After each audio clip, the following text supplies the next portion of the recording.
Don't worry, my channel isn't gonna become a Ladybug channel. Probably. So, after releasing my last video, which got almost no views, I watched Sleeping Syren and El Toro De Piedra, and then realized that there is also a Tokyo special out there that also has its own place in chronology of the series somewhere. Subscribe not to miss a review.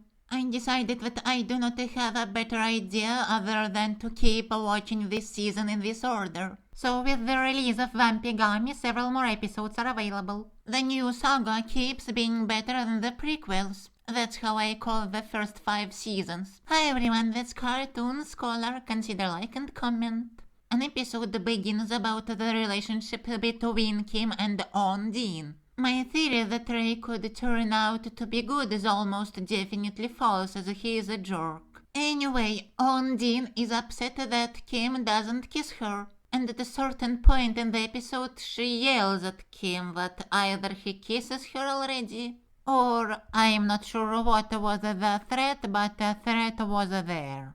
When watching, I did not like the message this was sending. Ladybug finally decides to take Miraculous from Kim, but for the wrong reason, over what he told Ondine while she was pressuring him to kiss her. By the end, Kim gets to keep the Miraculous. Closer to the end, the episode teaches that you shouldn't kiss people without permission. And yes, you shouldn't. And Ondine says some wholesome stuff about how Kim doesn't have to kiss her if he doesn't want to, as their love itself is the most important thing. So I guess I'm not exactly complaining about the messages of the episode. It just had this tangled plot and stuff. Anyway, I would really be ready to lean into an idea that this cartoon is now a lighthouse of healthy relationships and consent. But I need a confirmation of sorts that the writers regret what the cartoon used to teach in the past. Like, just send me a link to a post or something by Thomas Astruc, where he apologizes or just says that he realized some previous messages of the cartoon were troubling. At the end, the episode introduces a new side to the conflict, unless this is secretly someone we already know. Now we get to an episode about a boy whose father is evil and who stands up against his father. As the new saga makes a good impression, I now have more motivation to search for deeper messages. Remember the scene where the heroes fight against El Toro De Piedra? And on the background plays a song that Julika wrote about Miss Bustier. Despite Ivan's father blamed Ivan being good on grandmother, we are much more familiar with another person who played the role. His teacher. Ladybug Cat Noir defeat an akumatized villain in this scene, but the fact that Ivan sides with them means that Miss Bustier possibly unknowingly defeated this jerk years ago, just not in a fight.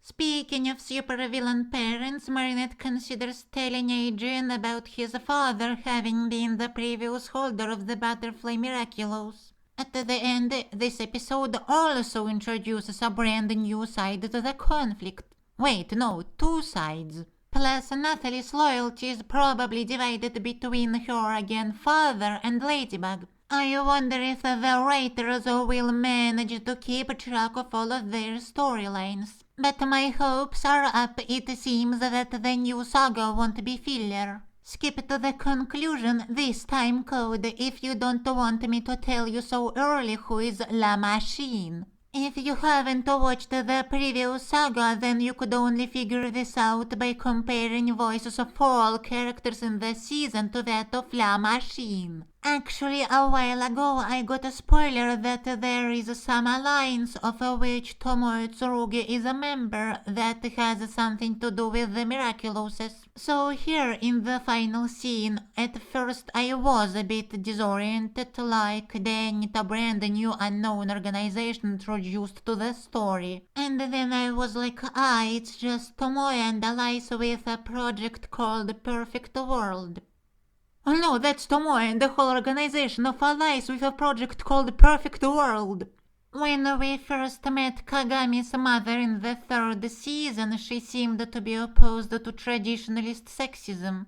But that was in the same season in which Felix was not even an anti-hero, but just a piece of garbage. By the 5th season, the writers decided that Tomoe is in favor of aristocratic rule, where she, aka La Machine, and Gabriel, aka Le Diamant, the Diamond, decide whom their kids should and shouldn't marry. I thought that Ladybug needed a whole team of heroes to stand up against this new, more dangerous hawk moth.